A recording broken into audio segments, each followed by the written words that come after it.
എന്തിനാ നിങ്ങൾ എന്നെ വിളിപ്പിച്ചത്? താൻ എന്തെങ്കിലും ജോലിയിലായിരുന്നോ? ഏയ്, ഞാൻ ടിവിയിൽ ഫുട്ബോൾ കളി കാണുമായിരുന്നു. വേൾഡ് കപ്പ് അല്ലേ? ആ, നിങ്ങൾ വന്ന കാര്യം പറ. ക്രിസ്ത്യാനോ സിക്സർ അടിക്കാനുള്ള ശ്രമത്തിലാ. എന്താടി നിന്റെ ഒരു കിണി? അമ്മേ, ക്രിക്കറ്റിലാ സിക്സർ, ഫുട്ബോളില് ഗോളാണ്. ആ, ഗോളെങ്കി ഗോള്. സിക്സർ ആയാലും ഗോൾ ആയാലും അടിച്ച ഗ്യാലറിയിലുള്ളവരെല്ലാം എഴുന്നേറ്റ് കൈകൊട്ടൂലേ? അതാ ഞാൻ ഉദ്ദേശിച്ചത്. അല്ല, നിങ്ങൾ എന്തിനാ വന്ന്? ഇന്ദുമതി, നമ്മളോടുള്ള സ്നേഹവും ആത്മാർത്ഥതയും കൊണ്ടാ നിനക്കും അഖിലയ്ക്കും കിഷൻ ഇവിടെ ഒരു താമസ സൗകര്യം ഒരുക്കി തന്നു. അതെ, അതിനെന്താ കുഴപ്പം? അതിന് കുഴപ്പമുണ്ടെന്നല്ല ഞാൻ പറഞ്ഞത്. അവരുടെ ഔദാര്യത്തിൽ നമ്മൾ ഇവിടെ താമസിക്കുമ്പോ അവരോട് നമ്മൾ കാണിക്കേണ്ട ചില ചില മര്യാദകളൊക്കെ ഇല്ലേ? നിങ്ങൾ എന്ത് വർത്താനേ പറയുന്നേ? ഇവിടെ ഉള്ളവരോട് മര്യാദ കേടായിട്ട് ഞാൻ പെരുമാറിയിട്ടൊന്നുമില്ല. അമ്മ, അതല്ല, ഇവിടുത്തെ സാഹചര്യം കൂടി കണ്ടറിഞ്ഞ് വേണം പെരുമാറാനെന്നാ അച്ഛൻ ഉദ്ദേശിച്ചേ. അതെ, അത് തന്നെ ഞാൻ ഉദ്ദേശിച്ചത്. ഒരു വീടാകുമ്പോ പല ജോലികളും ഉണ്ടാവുമല്ലോ. അതിലൊക്കെ വനജയെയും നാഗപ്പനെയും കിഷനെ ഒന്ന് സഹായിക്കണം. അത് നമ്മുടെ മര്യാദയല്ലേ ഇന്ദുമതി? ഓ, ഇപ്പൊ മനസ്സിലായി. ചുരുക്കം പറഞ്ഞ ഇവിടുത്തെ വീട്ടുവേലക്കാരിയായിട്ട് വേണം ഞാനും എന്റെ മോളും ഇവിടെ ജീവിക്കാൻ. അതല്ലേ നിങ്ങൾ പറഞ്ഞു വരുന്നേ? എന്നല്ല, വീട്ടുവേലക്കാരെ അവർ ഒരിക്കലും നിങ്ങളെ കാണില്ല. എന്നാൽ എല്ലാ കാര്യങ്ങളും കണ്ടറിഞ്ഞ് സഹായിക്കാനുള്ള ഒരു മനസ്സ് കാണിക്കണം. കണ്ടറിഞ്ഞ് സഹായിക്കാനുള്ള മനസ്സ് അത് നിങ്ങൾ തന്നെ പറയണം. സ്വന്തം ഭാര്യയും മക്കളെയും പെരുവഴിയിൽ തള്ളിയിട്ട് ജീവിക്കുന്ന നിങ്ങൾക്ക് ഇങ്ങനെ മെയിനി പറയാൻ എന്താ അവകാശം?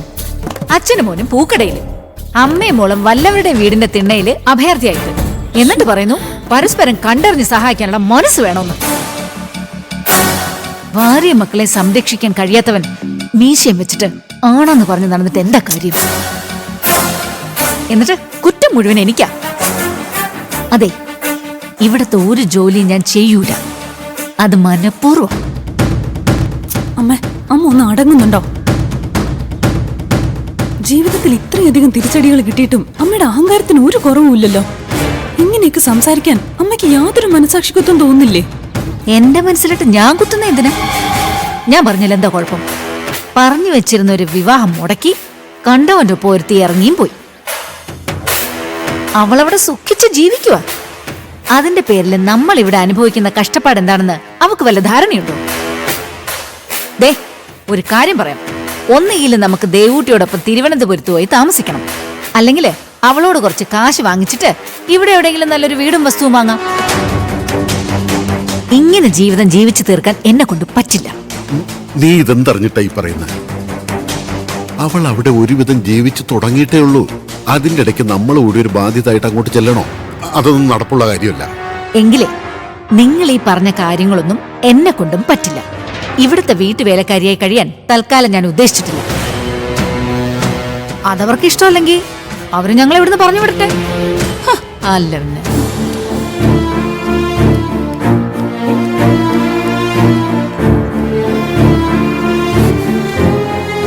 ഞാൻ പറഞ്ഞില്ലേ മോളെ, എത്ര പറഞ്ഞാലും അവൾക്ക് മനസ്സിലാവില്ല. മനസ്സിലാവാഞ്ഞിട്ടൊന്നുമില്ല, മനസ്സിലെന്തോ ഒരു വാശി വെച്ചിട്ട് അവള് പെരുമാറുന്നു. ഇനിയിപ്പൊ എന്ത് ചോദിച്ചാ? എന്ത് ചെയ്യാനാ? പറ്റാവുന്നത്ര മുന്നോട്ട് പോകാൻ നോക്കുക. അവർക്ക് തീരെ പറ്റാത്ത ഒരവസ്ഥ വരികയാണെങ്കിൽ ബാക്കി കാര്യം നമുക്ക് അപ്പം നോക്കാം മോളെ. ഞാൻ കടയിലേക്ക് ചെല്ലട്ടെ, മോള് സമാധാനത്തോടെ ഇരിക്കെ.